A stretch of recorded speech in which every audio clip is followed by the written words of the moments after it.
Welcome to the blackest Star Wars show in the galaxy, because even in the light, there is darkness, the Black Jedi. We are here to review the Bad Batch, Episode 9, The Crossing, arguably one of the better filler episodes. And I said filler for a reason, because I do believe it's somewhat of filler.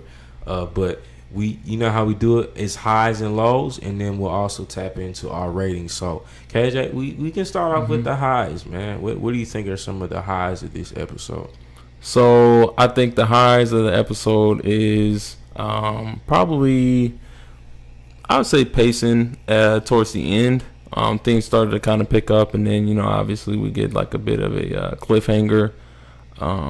It wasn't like a traumatic cliffhanger, but just something that was keeping us interested, because they had to pick up where this episode was, onto episode 10. So I thought that was cool. And then of course we got a little bit of character development between between Tech and Omega. Tech is very like straight to the point, and he's not really like thoughtful of other people's feelings.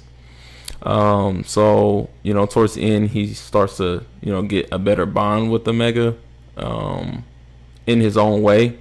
So I thought that was pretty cool, seeing that character development between those two. And which I don't think we've seen them interact that much before up to this point in time. Yeah, not really. Yep. We didn't really see like a lot of interaction between those two. Like it was like here and there, but like it wasn't really like a episode dedicated between Wrecker and Omega, and then Hunter and Omega, and Echo and Omega. Yeah. We finally saw something between her and Tech. We really didn't get none of that, to be honest. So now we get that in this episode, and we got a little bit of a little comedy, a little shade between Wrecker and Tech. I thought that was pretty funny. Yeah, they're definitely each other's forward, because So I thought that was pretty cool, a little bit of comedy in that. Of course, the episode, the overall episode is basically Sid sending them on another mission, going to this mining planet to mine Epsium. And Epsium is pretty much like this, it seems to be like a liquid that's within the rocks, and it's very explosive. It's very detonating. You can detonate Epsium, and small traces amounts of it can just explode. So, also the ship, was supposed to be guarded. Wrecker was supposed to be guarding it, and, he fell a little bit short. The ship got hijacked. Yeah, that was definitely on him, too. When you got that job, you had one job. I didn't really feel as much sympathy for him, to be honest. Oh, yeah. Bruh, you can't just leave that thing hanging. Facts, man. But, pretty much, ship gets hijacked, storm's approaching. And that's when they got caught in that cavern, and, they were trying to, like, find their way to pretty much get out of the cavern, and they come across more Epsium, because in the first time that they got Epsium, they lost it all in a stampede. Yeah. So, which we've never seen a stampede in Star Wars. I thought that's interesting, right? It's that like is a Lion King-esque type of vibe. Pumbaa. Like a nod. Yeah, Pumbaa. But yeah, that's very true. Like, yeah, we didn't really see like a stampede in Star Wars. So it definitely make you think, maybe, like say Disney influence potentially. I think true. Showing how much Disney has influenced the creative direction. Did we see one in episode 9?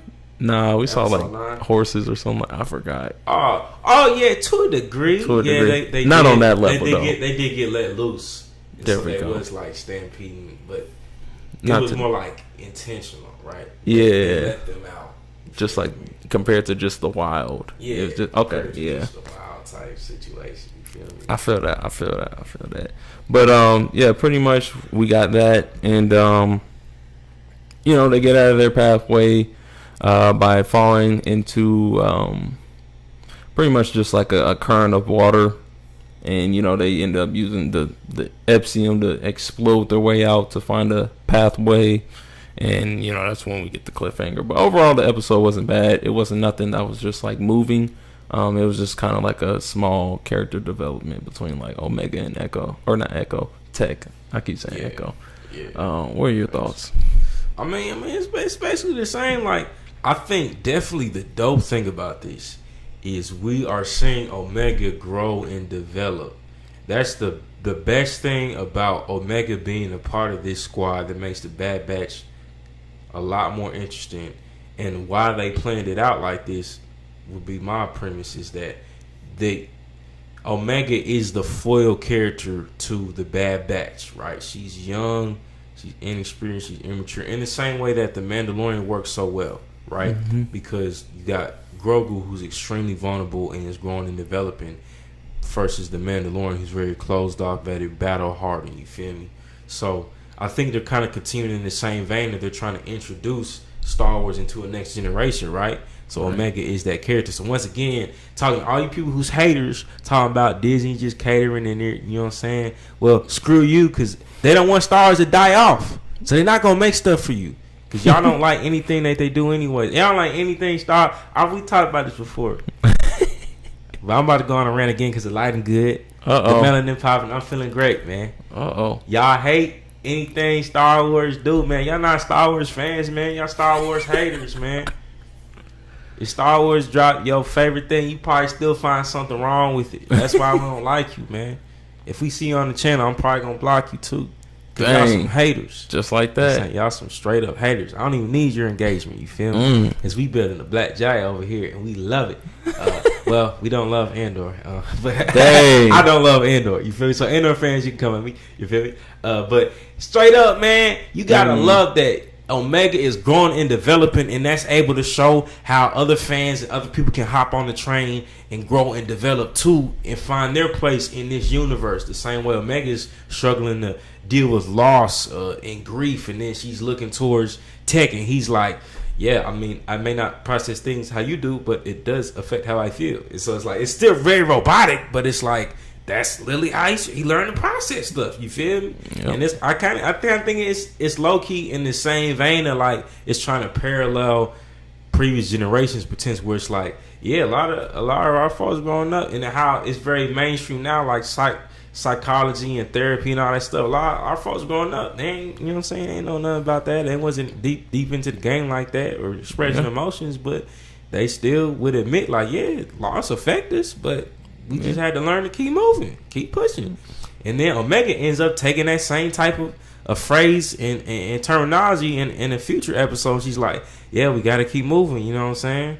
So it's like, it's give and take. And then it's also, we're seeing Tech be able to have some character development by having Omega as his foil, which it may be broader things of parenting and growth in adulthood. I'm not a parent myself, but I can imagine that now, like each member of the Bad Batch is now becoming more of a parental figure because of Omega. You know what I mean? And getting in touch with the questions and feelings and thoughts that they probably wouldn't ask because they're so used to just next mission, next battle. And I think because of Omega's presence, they're literally thinking more so about, okay, what future do we want? What do we feel about things? What, you know what I'm saying? So all that to say, man, don't hate on Omega in the back. If anybody out there, I know y'all probably is, but if you are, you trash. You whack, man. Dang, you whack. He said it. You whack. In rant, you feel me? But that's probably the only. I guess that's not really a low. My low is y'all, man. I'm talking to y'all like y'all. Ooh. But man, I'm trying to speak for the TheBlackJedi, so I ain't. I love y'all, man. Don't get it twisted. You feel me? But we just had to set the record straight, man. It's definitely a filler type episode. I feel like, it's definitely filler. It's a filler, but this episode was pretty much the bridge onto the next episode. Yeah. So I'm not really. If I would have to rate it, I would probably say just like a, I don't know, like a 7. Yeah, I say 6 or 7 is a decent rating. Like, yeah, I never expect much from filler episodes. You know what I mean? So for what it was, I'd probably say like a 6.5 or a 7. Yeah, 6.5 or 7. That's solid. But yeah, definitely smash that subscribe button, like this video, and let us know what you would rate this episode, because this is the blackest Star Wars show in the galaxy, because even in the light there's darkness. We will see you on the next episode. Peace.